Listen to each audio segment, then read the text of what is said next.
Les questions que mes générations se posent sont les suivantes, si je peux me résumer. C'est de ne pas comprendre comment l'Afrique, avec tant de richesses sur notre sol, avec une nature généreuse, de l'eau, du soleil en abondance, l'Afrique est aujourd'hui le continent le plus pauvre. L'Afrique est un continent affamé. Et comment se fait-il que les chefs d'État traversent donc le monde à mendier?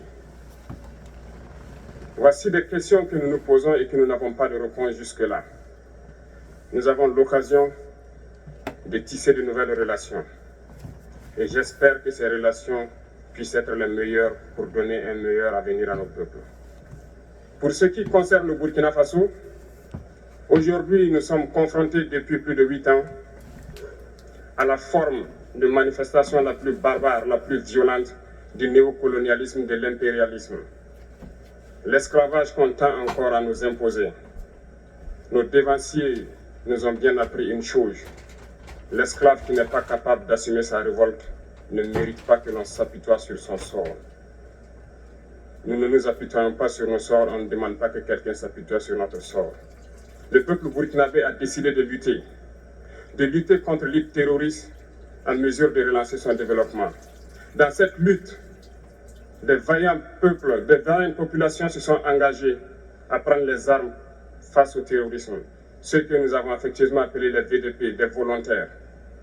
Nous sommes surpris de voir les impérialistes traiter ces VDP de milices et de tout type.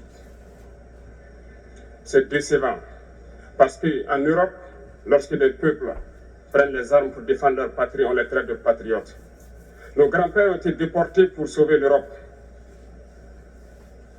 Ce n'était pas avec leur consentement, contre leur gré. Et bien au retour, on se rappelle bien qu'à Tiaroy, lorsqu'ils ont voulu revendiquer leurs droits élémentaires, ils ont été massacrés. On aura remarqué que je ne parle pas d'aide, parce que je ne crois pas en l'aide en réalité.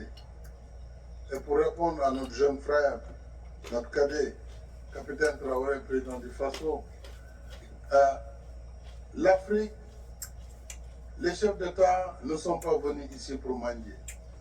Tout comme nous n'allons pas ailleurs pour tendre la main. Nous travaillons pour un partenariat d'égale dignité entre les peuples. C'est le même discours qu'on tient à Dakar, ici à Saint-Pétersbourg ou à Washington.